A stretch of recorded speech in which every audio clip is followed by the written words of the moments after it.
Em nome do Pai que me criou, em nome do Filho que me resgatou, em nome do Espírito Santo que me santificou. Divina vontade, reina na minha vontade. Minha mãe, eu te amo e tu me ama. Dai-me um gole da vontade divina para minha alma. Me abençoa, Mãe, para que todas as minhas ações sejam feitas diante de vossos olhos maternais. Amém. Suprema Majestade, eu venho em sua vontade divina, em nome de todos, do primeiro ao último homem que existirá na terra, para dar a ti as homenagens que tens direito, as adorações, os louvores, o amor que cada criatura lhe deve, as ações de graça e fazer todas as reparações por todos e por cada pecado. Venho, Senhor, na tua divina vontade, dou-te a minha vontade humana, por meio do Imaculado Coração de Maria, que possui todos os dons e os frutos da divina vontade. Dai-me a tua divina vontade. Vem, divina vontade, nesta ação que estou a fazer, e em todas as ações que eu farei durante este dia. Amém, Fiat. Minha mãe, eu te entrego, te consagro a minha vida, como fez teu filho Jesus. Me abandono ao teu direito de mãe e ao teu poder de rainha, à sabedoria e ao amor com que Deus a plenificou. Renunciando totalmente ao pecado e àquele que o inspira, eu te entrego meu ser, minha pessoa e minha vida, e especialmente a minha vontade, para que a Senhora atente ao Imaculado Coração materno e a ofereças continuamente ao Senhor, junto com o sacrifício que a Senhora fez de ti mesma, de tua vontade. Em troca, Mãe, ensina-me a fazer como a Senhora, a divina vontade e a viver nela. Amém, Fiat. Eu não sou nada, Deus é tudo, Pai, eu te amo. Livro do Céu, volume 10. 10 de janeiro de 1911, Escolinha da Divina Vontade, estudo 10. Quando os sacerdotes não se ocupam só de Deus, ficam áridos porque não participam dos influxos da graça. Continuando meu habitual estado, por pouco tempo veio o bendito Jesus. E eu estava lhe rogando que tirasse os obstáculos que impedem estas reuniões e que nos manifestasse como lhe agradaria que isto se fizesse. E ele me disse. Então, a Luísa estava pedindo para Jesus que tirasse os obstáculos que impediu os padres de cumprir o que Jesus pediu para eles. Jesus pediu que fossem feitas as casas de reuniões, que os padres, ele deu essa missão para um padre fazer. Isso lá na época da Luísa. Aí a Luísa estava rogando Jesus e tinha muita coisa impedindo, né? Muitos obstáculos impedindo que acontecesse isso, né? Mas aí a Luísa pedindo para tirar os obstáculos. Só que o obstáculo é a gente mesmo que é o obstáculo maior é a nossa vontade humana. Com certeza, para fazer algo para Deus, para fazer a vontade de Deus, tem sacrifício. Mas a gente passa por cima de todos eles. Então, Jesus já tinha explicado isso lá nos outros trechos. Tinha falado para o sacerdote que ia ter essas dificuldades, mas que era Deus que ia fazer nele. Ele que ia dar a força e a graça para ele fazer tudo, né? Que ele tinha que se abandonar na vontade de Deus e fazer o que Jesus estava pedindo. Aí vamos ver o que Jesus vai falar, né? Ela pedindo que Jesus tirasse os obstáculos. Minha filha, o ponto que mais me importa e me interessa é o separar perfeitamente o sacerdote de sua família. Que deem tudo o que tem a família e para eles fique somente com o pessoal. E como eles devem manter-se da igreja, justo é que as coisas de onde vêm, ali vão parar. Isto é, que tudo o que possam ter deve servir para se manterem eles e engrandecer as obras de minha glória e para o bem do povo. De outra maneira, eu não farei que os povos sejam dados com eles. Mas não somente isto, mas que se eles se separam fisicamente de sua família, mas não com o coração, disto surgirá a avidez para ver quem pode ter mais lucros, para poder mais para poder dar mais à sua família.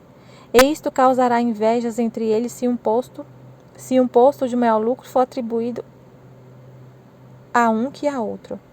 Na prática, verão quantos males virão, quantas desuniões, ciúmes, rancores e mais se não corrigirem este ponto tão essencial.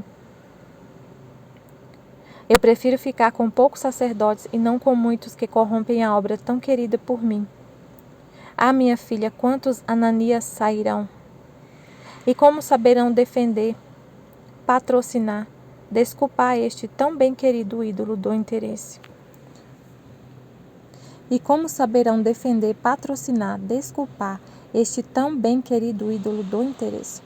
Ah, só de quem se consagra a mim tenho esta desventura, que em vez de prestar atenção a mim, a minha honra, a minha glória e a santificação que convém ao seu estado, eu lhe sirvo só de disfarce. E sua finalidade é de prestar atenção às suas famílias, aos sobrinhos. Ah, não assim em quem se doa ao mundo, mas sim buscam economizar com suas famílias. E se não podem fazê-lo, chegam a desconhecer os próprios pais. Senhor Jesus, misericórdia, eu não entendi o que Jesus falou. Mas não é por causa dele não saber se expressar. Claro que não é isso. É porque às vezes a tradução não é tão... O texto não ajuda muito a tradução, né? Porque o livro foi traduzido, a língua que foi escrita foi italiano. E aí traduziram para o espanhol. E essa versão aqui é a tradução do espanhol. E às vezes fica complicado entender, mas eu vou ler de novo, Senhor, me ajuda a entender o que o Senhor falou. Quando o sacerdote não se ocupa somente de minha glória e dos ofícios pertencentes a seu ministério sacerdotal, então é nesse sentido que ele está falando, né? Do sacerdote tem todo esse texto que eu li antes, né? A mensagem central eu entendi, né? O Espírito Santo vai abrindo a nossa mente para a gente ver conhecer o assunto. Não é que eu não entendi nada, eu entendi. Só que tem coisas aqui que eu não entendi direitinho, cada palavra, mas a mensagem central do texto é que o sacerdote, ele não pode ter interesse nenhum. Que o interesse dele deve ser unicamente a glória de Deus, que ele deve trabalhar unicamente para a glória de Deus, não tem interesse nenhum. Então, se ele, às vezes ele tem um cargo que ele, pelo que eu entendi, Jesus está falando assim, ele tem um cargo que ele tem muito dinheiro, que ele administra muito dinheiro. E se ele tem interesse em ajudar a família dele, ele pode pegar o dinheiro para ajudar a família dele. E aí se ele tem, aí vários sacerdotes têm esse interesse.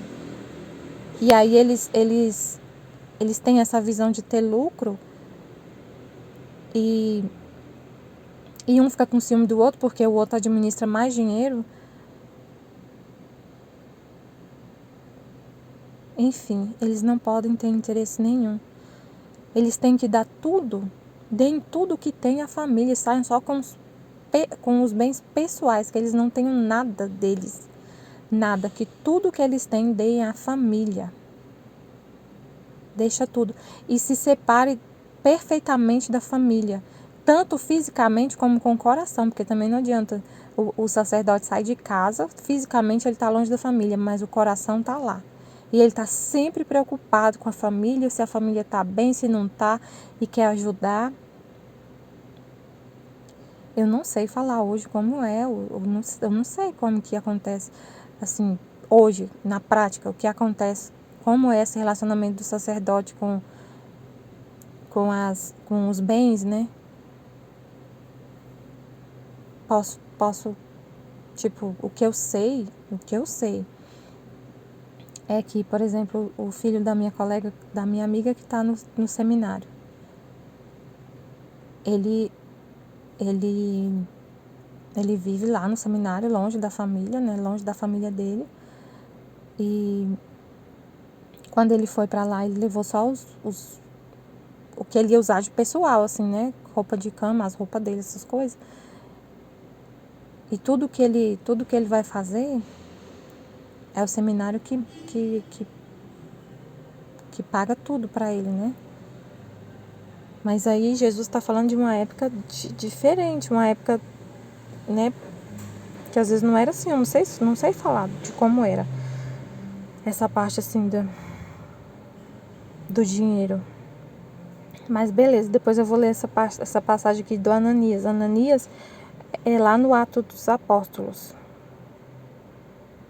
Tá, então essa segunda parte do texto aqui explica melhor. Quando o sacerdote não se ocupa somente de minha glória e dos ofícios pertencentes a seu ministério sacerdotal, não é outra coisa que um moço deslocado que dá dor a mim, dor a si mesmo e dor ao povo, e deixa frustrada sua vocação.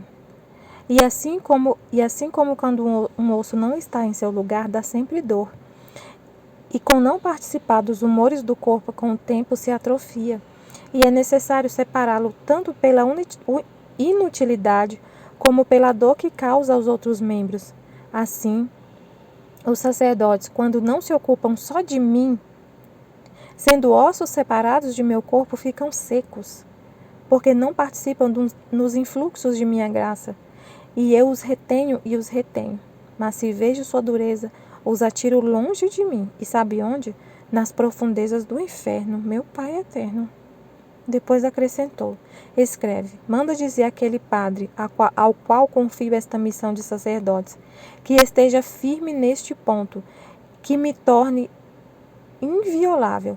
Diga-lhe também que o quero na cruz e sempre comigo crucificado. Tá, então eu vou ler de novo, mas assim, a mensagem central é que o sacerdote, o único interesse dele deve ser o interesse de Deus. Ele não tem que se preocupar com nada da terra, nada. Ele deve se ocupar somente da glória de Deus e do ofício que pertence ao ministério sacerdotal, a salvar as almas, só para a glória de Deus e para as almas. Ele deve viver para as almas. Se ele não vive assim, ele é como um osso separado do corpo místico de Cristo. E ele não recebe os influxos da graça. E Jesus ainda retém, fica segurando, né, o máximo que pode aquele membro. Imagina um dedo que está quebrado, que está, como é que fala assim, doente, né? Gangrenado, então uma doença no seu dedo. E aí você tá ali segurando, tratando aquele dedo, ele foi ferido. Só que não tá chegando circulação no pé, é mais fácil, né, de pensar no pé. No pé tem aqueles problemas que o sangue, a circulação começa a ficar ruim nos seus membros inferiores, no pé, nas pernas. Ainda mais quem tem diabetes. E aí fica aquela perna roxa, gangrenada, porque não tá chegando o sangue, a circulação do sangue. E aí a pessoa toma remédio, faz tratamento, coloca as pernas para cima, tenta ao máximo salvar aquela perna, aquele pé ferido, um dedo, uma parte do pé. Tenta, faz de tudo para salvar. Só que chega um momento que seca, o osso seca. Por que seca? Porque não recebe sangue. O sangue é a vida dos órgãos. Se um órgão não está recebendo sangue, a circulação, o sangue, o oxigênio, ele vai atrofiar e vai ficar preto. Fica horrível. Imagina um dedo sem receber sangue, vai ficar horrível, vai apodrecer até cair. E aí você o médico tenta de tudo para salvar aquele dedo. Mas se não tiver jeito, ele tem que ser amputado e jogado fora. Então é isso que Jesus está falando. O sacerdote, ele tem que viver assim. Somente para a glória de Deus, para o bem das almas do seu ofício. Esquece o mundo, esquece a família. Separa perfeitamente da família. O coração também. Então ele vive para Deus. Ele não tem interesse. Por exemplo, o filho da minha amiga, ele está no seminário. O bispo falou para ele: o ano que vem você vai para o exterior. Você vai para o exterior e eu não sei ainda qual país que você vai. Ele falou. E aí ele falou: tá bom, eu vou. Ele vai e ele não fica pensando na família dele, na mãe dele que vai ficar aqui chorando. Ele fala para a mãe dele: mãe, eu sou padre, eu quero ser padre, eu vou para onde a igreja me mandar, eu vou em missão. E a mãe dele colabora demais. A mãe dele fala: meu filho, você é de Jesus. Onde Jesus quiser que você vá, você vai. E eles se falam, eles têm um tempo lá para falar, né? E quando ela fala com ele, ela nem fica falando as coisas assim, colocando os problemas. Ah, sua irmã tá assim, sua irmã tá com problema, tá desempregada, a sua irmã tá doente, está com depressão, a sua irmã está muito desesperada, ela está muito endividada, ela está com problema, não sei o quê. Seu irmão está desempregado, nossa, está precisando de dinheiro, está numa situação difícil. Seu sobrinho está terrível, está desobediente, não sei o quê. Ela não fala nada desse problema para ele. Ela fala assim, aqui está tudo bem, você pode ficar tranquilo e segue sua vida. Você é de Cristo, você é da igreja. Segue sua missão. Aqui está tudo bem. Não se preocupa com a gente. Porque às vezes ele no caso dele, ele não teria como, se ela falasse assim, mãe, eu tô passando dificuldade, se a mãe falasse assim, aqui tá muito difícil, seu irmão tá desempregado. No caso dele, não teria como ele ajudar financeiramente. Mas ele poderia ficar com o coração aqui. Ele lá, e ele não se preocupar só com a missão dele. Ele é também ele se tornaria esse membro, ele se tornaria esse membro, esse osso deslocado, se ele ficasse com o coração aqui também, com os pensamentos aqui na casa dele. Não só coisas materiais e financeiras, ele ficasse preocupado, mas se ele também ficasse preocupado com as coisas que estão acontecendo aqui, ou ele falasse assim, eu não vou para o exterior porque eu não quero ficar longe da minha mãe, eu não consigo ficar longe da minha mãe, aí também seria um membro deslocado. Se ele não se desvincular da família, se ele não desapegar da família. Desapego de afeto, de preocupação e tudo, ele tem que se preocupar com a glória de Deus e com a missão dele. É assim, por exemplo, a gente casa, né, um exemplo assim, né, no matrimônio também acontece isso. O sacerdote, ele se casa com Cristo, então ele sai de casa, vai, né, viver essa missão de sacerdote. A gente, no matrimônio, eu também saio de casa. E eu tenho que desvincular da minha casa, lá da minha mãe. Agora eu tenho minha família para cuidar. Agora eu tenho minha missão. E eu não posso ficar preocupada demais e pensando e tentando, sabe, não sair da minha casa. Para mim, assim, como eu moro longe, né, é mais fácil, assim, essa separação. Mas eu vejo que tem alguns casais que se casam e não desvinculam da casa da mãe. E aí a mãe é que administra as coisas na casa, é a mãe que dá palpite em tudo, é a sogra, né? Ou então sei lá, e acontece, não é o casal que administra a casa. O homem, principalmente o homem como sacerdote do lar, ele tem que desapegar da mãe. E a mulher se desapegar também. Agora eles têm uma casa, eles têm uma missão para cumprir. E tem que fazer isso, né, por amor a Deus. É uma missão. Cada um tem sua vocação. Então o sacerdote é a mesma coisa, tem que ser desapegado. Quando ele vive assim, somente para Deus, só se ocupa com a glória de Deus e com a missão dele, ele recebe os influxos, ele continua, ele recebe o sangue, a graça de Deus. E aí ele está saudável, a alma dele está sendo alimentada com a vontade de Deus, porque ele vai estar na vontade de Deus. A vontade de Deus tem muito a ver com o nosso ofício, com a nossa vocação. Porque você tem essa missão de mãe, você tem uma missão de sacerdote, tem uma missão de pai. Então, se uma das... É totalmente, né, assim, tem tudo a ver, está totalmente você está no plano de Deus, a vontade de Deus é o plano de Deus. Se você está no plano de Deus, você recebe o influxo da graça. Ele vive em você, você vive com a vontade dele. Você vive com a vontade dele e aí você está sempre com a alma em graça. E estar em graça, receber tudo de Deus. Você tem a força de Deus, você tem a santidade de Deus, você tem o amor de Deus. E aí você não vive sobre o peso das paixões, das tentações, do pecado, da culpa. Você vive do divino, você tem uma vida divina se você vive na vontade de Deus. Você tem a vida divina. o próprio Deus em você. Se você não tem Deus, se você não tem Deus, Ele é a fonte de todo o bem, Ele é o sumo bem. Se você não tem Ele, você não faz nada que presta, né? Vai estar... Se você age com a sua vontade humana, você vive sob o peso das paixões, como ele falou aqui, dos interesses. E aí ele vive pelos interesses financeiros, interesses de honra, interesses de ter a glória, de ter dos afetos da família. Vai viver assim? Não se domina. E aí é uma tragédia. É uma tragédia. Olha o que Jesus falou. Muito forte as palavras de Jesus. Né? Uma alma que não vive, e ele falou do sacerdote, mas isso serve para todas as almas. Se a gente não vive no influxo da graça, a nossa alma morre. Pensa que o nosso corpo humano, pensa na nossa alma, que é a comparação da alma.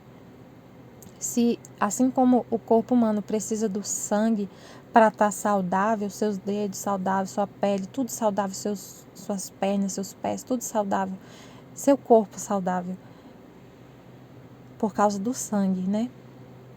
E você está saudável. Se retirar o sangue, se sua perna para de receber o sangue suficiente, sua perna vai ficar gangrenada, você vai perder ela, pode até ter que amputar, fazer cirurgia, você sente dor. Agora pensa na sua alma. É como se o sangue por seu corpo fosse a graça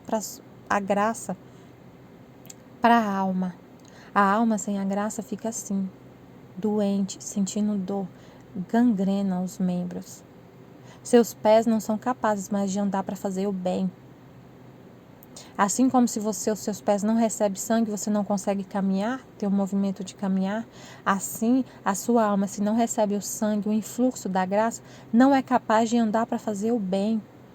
Só anda para o seu egoísmo, para fazer o mal. Só anda e só usa o seu corpo para fazer as coisas egoístas, pensando no seu próprio eu. Não faz por amor a Deus. E se você não faz por amor a Deus, você vive no seu egoísmo, no seu amor próprio. Você fica doente, pode ter que amputar sua perna. Pode ter que amputar. Pensa na alma. Pensa na alma. Se as suas mãos não recebem o sangue suficiente, você fica com ela paralisada. Seu sistema nervoso está com problema, você não consegue mover suas mãos, né? Pensando na mão mesmo, na mão. Você não consegue trabalhar, digitar, né? Oferecer, servir, né? Servir lá na sua casa, servir, abraçar, fazer carinho nas pessoas, sua mão não funciona mais. A mesma coisa, se você não está com o influxo da graça, que é esse sangue para as mãos, suas mãos não vão ser capazes de fazer o bem. Elas vão agir para fazer o mal. Você vai usar suas mãos, esse dom que Deus te deu de poder ter o corpo funcionando e tudo, você vai usar para fazer o mal. Você não vai ser capaz de fazer o bem, de agir por amor. Você vai só agir por interesse próprio. E vai fazer tudo. É o que Jesus falou aqui. Aí sua mão fica gangrenada. Pode ter que amputar. E se amputar, porque perdeu totalmente o sangue, perdeu totalmente o influxo da graça, essa alma. E ele joga nas profundezas do inferno. Mas se vejo sua dureza, os atiro longe de mim. Se ele não quer receber o influxo, se a alma resiste. Ele tenta de todas as formas curar a sua alma, curar as almas que estão doentes, né? Por causa de não viver para Deus, de não viver na vontade de Deus, as almas ficam doentes. Mas Deus tenta de todas as formas curar as almas. Mas se elas não querem ser curadas, porque a gente tem a nossa liberdade, se você não quer ser curado, se você não quer, Deus atira longe dele, nas profundezas do inferno. Mas foi por sua própria vontade que você não quis receber a graça de Deus e sua alma ficou doente, chegou a morrer. Porque Deus é a fonte de tudo, Deus é a fonte de tudo, do amor, da santidade. Se você não vive na graça de Deus, você vai ficar doente, sua alma vai morrer. É triste, né? É forte essa palavra de Deus, mas é isso. Eu vou ler de novo, vou ler de novo o trecho. No início, essa parte que eu falei que eu não entendi. Então ele falou, vou ler cada frase por partes, né? Minha filha, o ponto que mais me importa e me interessa é o separar perfeitamente o sacerdote de sua família, tirar ele de casa, separar ele perfeitamente. Que deem tudo o que tem a família e para eles fique somente o pessoal. E como eles devem manter-se da igreja, justo é que as coisas de onde vêm, ali vão parar. Isto é, que tudo o que possam ter deve servir para se manterem eles e engrandecer as obras de minha glória e para o bem do povo. De outra maneira, não farei que os povos sejam dados com eles. Então, ele quer que o sacerdote separe definitivamente da família, fisicamente, né? E deem tudo que tem a família. Por exemplo, um sacerdote que acabou de se ordenar, ele pode ter bens, né? Carro, sei lá, não sei. Bens, carro, apartamento, não sei. Mas o que Deus quer? Que eles deem tudo à família. Desapega de tudo, deixa tudo com a família. E vai, né? Deixa tudo com a família. E para eles fique somente o pessoal, só o básico, só o pessoal que você usa. Só o pessoal. E como eles devem manter-se da igreja, então quem sustenta o padre? A igreja. Ele não tem que ter os bens pessoais, a renda dele pessoal. Ele vai se manter com os bens, a igreja que vai sustentar a vida dele, vai sustentar o que é necessário para ele se manter vivo. A alimentação, saúde, a moradia, tudo. Justo, e como eles devem manter-se da igreja, justo é que as coisas de onde vêm, ali vão parar. Essa parte aqui eu não entendi. As coisas de onde vêm, ali vão parar. Ah, tá. Então, tipo assim, entendi. Se a igreja que está te mantendo, você está recebendo o dinheiro da igreja, o dinheiro tem que ficar lá, não pode sair de lá. Não pode sair da igreja. A igreja que te mantém, a igreja que paga suas contas assim, o que ele tem, por exemplo, que pagar comida, a alimentação dele, vem da igreja. O dinheiro vem da igreja, o dinheiro não pode sair da igreja. Isto é, que tudo o que possam ter deve servir para se manterem eles, que tudo o que possam ter deve servir para se manter eles e engrandecer as obras de minha glória e para o bem do povo. Então, tudo que ele recebe dos fiéis, deve ser isso que ele está falando, tudo que ele recebe, todo o dinheiro que ele administra é para a paróquia. Pensar num pároco, né? Todo o dinheiro que ele recebe é para a paróquia, é para o bem do povo, é para investir na própria igreja. Ele paga as contas dele, acho que ele tira a parte dele, não sei como funciona isso, gente. Ele tira a parte dele para se manter. Ele deve ter lá acho que chama óbolo. Ele tira a parte dele para se manter, pagar as contas dele. O plano, não sei se eles têm plano de saúde, não sei. Eu sei que ele tem que se alimentar, ele precisa se locomover, então ele precisa pagar gasolina, ele precisa de um carro. Então a igreja vai manter tudo. Só que o dinheiro, o restante fica para as obras da igreja, para ele reformar a igreja, para ele cuidar das coisas da igreja, para ele manter a igreja com as despesas da paróquia, né, que é muita coisa, né? Os funcionários lá que, por exemplo, lá na minha paróquia tem um funcionário. Então, ele tem que pagar o salário do funcionário, ele está reformando a igreja, então ele vai usar para reformar a igreja, né? E tudo mais. Então, tem que ficar tudo lá, não pode sair de lá para ele ajudar a família dele, é isso que Jesus está falando. Ele é desapegado da família, a família está passando fome, o padre não pode pegar o dinheiro da igreja e dar para a família dele ser... Tem que desapegar, é difícil, né? Imagina. Um padre... Mas é assim que tem que ser. Ele pode receber, sei lá, se a paróquia for muito grande, pode receber milhões lá. Mas é para a paróquia, não é para ele desviar o dinheiro. É isso que Jesus está falando, que eu entendi. Não é para ele desviar o dinheiro. É para é para se manter, é para a manutenção deles e para engrandecer as obras de minha glória e para o bem do povo, né? Ele está aqui para levar a palavra de Deus, para evangelizar. Então, se precisar, todo o valor é para isso, para a obra de evangelização, de salvação das almas. De outra maneira, eu não farei que os povos sejam dados com eles. O povo não vai estar apoiando o padre se ele desviar o recurso. Mas não somente isto, mas que se eles se separam fisicamente de sua família, mas não com o coração, disso surgirá a avidez para ver quem pode ter mais lucros para poder dar mais à sua família. E Jesus está falando claramente que eles então faziam isso, então se eles não ele separa fisicamente, mas não se separa com o coração, ele vai querer surgirá a avidez para ver quem pode ter mais lucro para poder dar à sua família. E isto causará inveja entre eles, e se um posto de maior lucro for atribuído a um que a outro. Então, se eles não se desapegam da família, sai de casa, mas continua pensando na família, preocupado com os bens da família, eles vão continuar ajudando a família, e um sacerdote vai ter inveja do outro, porque aquele que está num posto, numa paróquia, por exemplo, que recebe muito dinheiro e a outra menos, vai causar inveja, né? Mas se ele for desapegado de tudo, um não vai ter inveja do outro, porque todo aquele recurso é para aplicar nas obras de Deus, na própria obra. Como o Padre Pio, né, que recebia muito dinheiro e ele construiu um hospital. Tudo que ele recebia, ele fazia para as obras de Deus,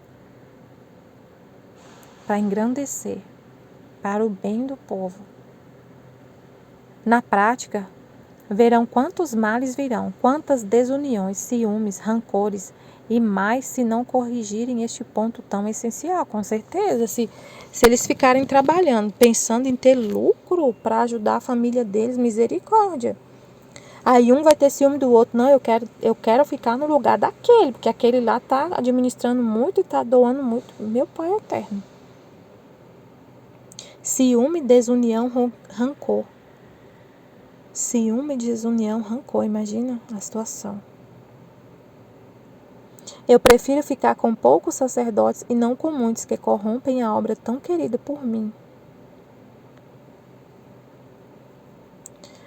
Jesus Cristo. Eu prefiro ficar com poucos sacerdotes e não com muitos que corrompem a obra tão querida por mim. A minha filha, quantos Ananias sairão? Agora eu quero ir lá na Bíblia ver a história do Ananias. A história de Ananias está em Atos dos Apóstolos, capítulo 5.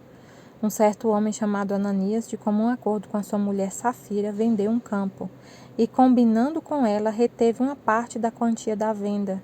Levando apenas a outra parte, depositou-a aos pés dos apóstolos.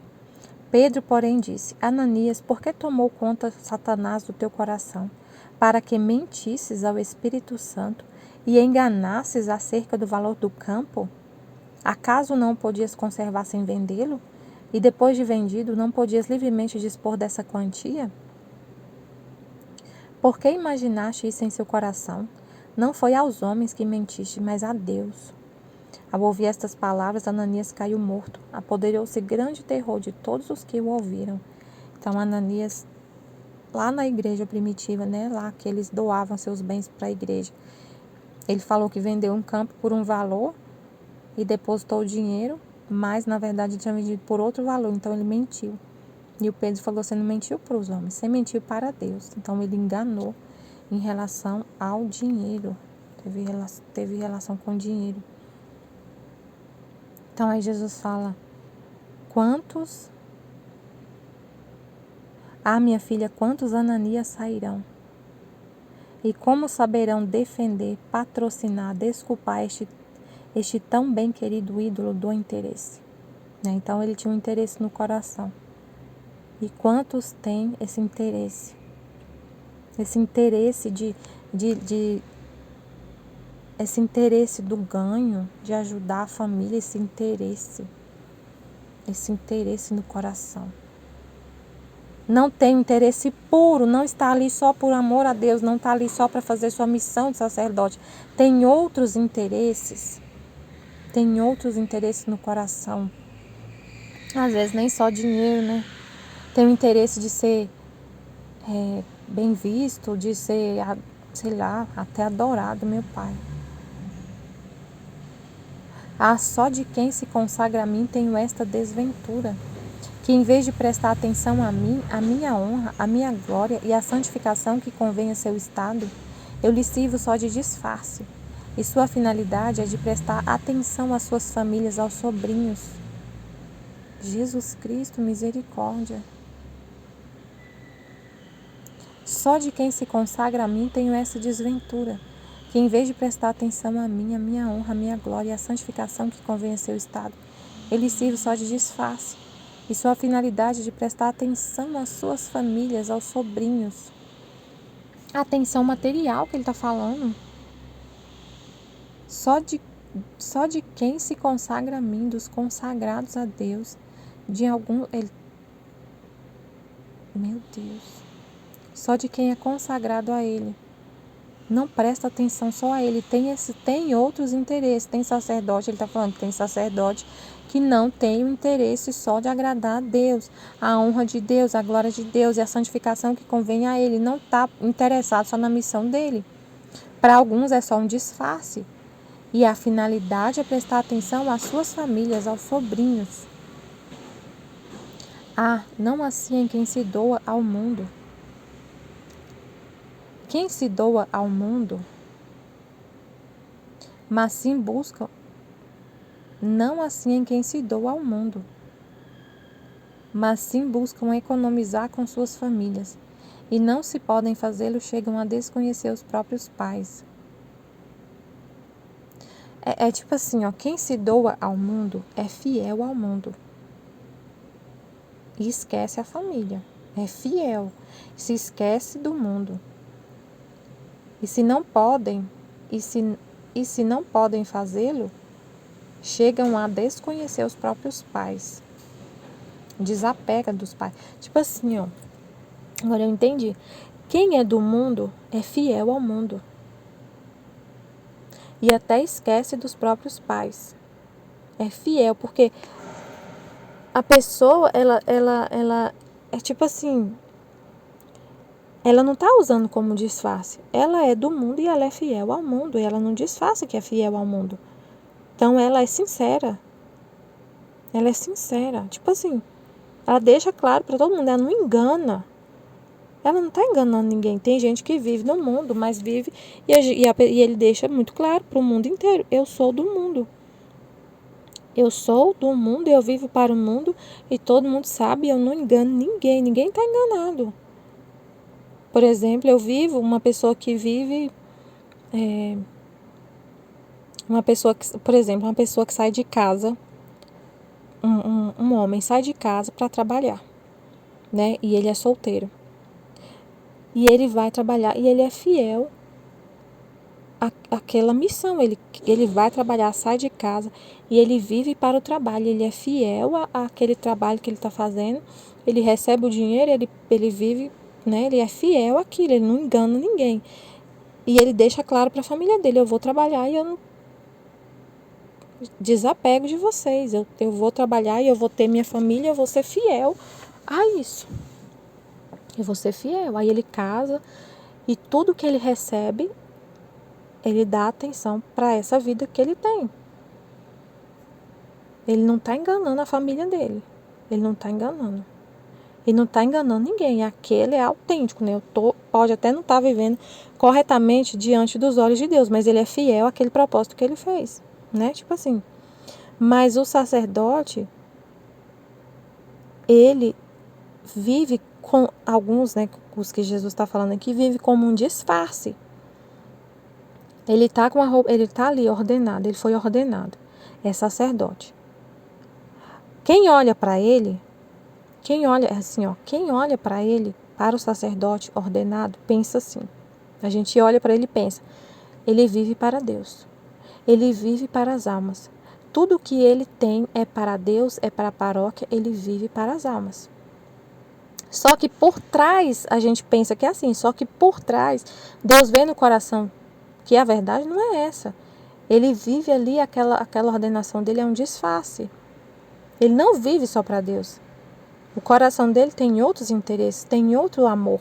O amor dele não é só para Deus. Então está disfarçado ali. Está disfarçado. Agora, você olha para... Jesus está falando que no mundo, por exemplo, a gente olha para um homem que é casado, tem a família dele, tem um emprego. Você olha para ele, tudo que ele tem, você olha, é para a família dele. É para os interesses dele. Ele deixa isso bem claro. Ninguém, não tem nenhum interesse assim por trás. Não está nada disfarçado. Ele é casado e ele vive para a família dele. E para a família dele, a esposa e os filhos. E a família lá, a mãe e o pai, ficam esquecidos. Mas ele deixou bem claro isso. Não tem nenhum disfarce. É a realidade.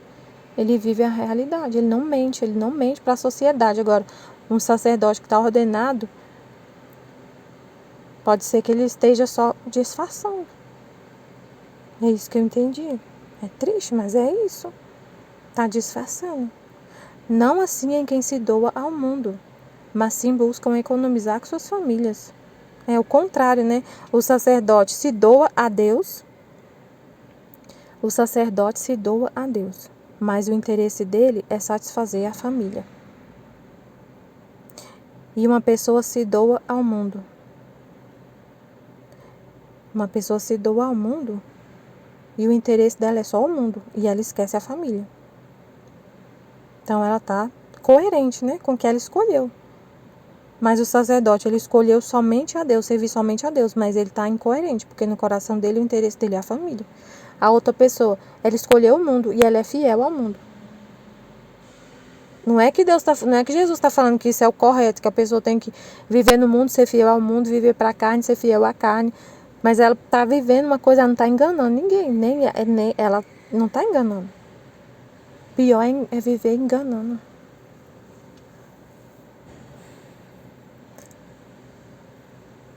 Quando o sacerdote não se ocupa só de minha glória e dos ofícios pertencentes ao seu ministério sacerdotal, não é outra coisa que um osso deslocado que dá dor a mim. É a imagem, o corpo de Cristo chagado, membros dilacerados, porque se o sacerdote não vive somente para a glória de Deus, para a missão que Deus confiou a ele fica doente, porque a alma dele não recebe os influxos da graça, porque ele está fora da vontade de Deus. Então é isso. Estivemos e sempre estaremos reunidos em nome do Pai, do Filho e do Espírito Santo. Amém. Fiat. Jesus, eu confio em vós. Amém.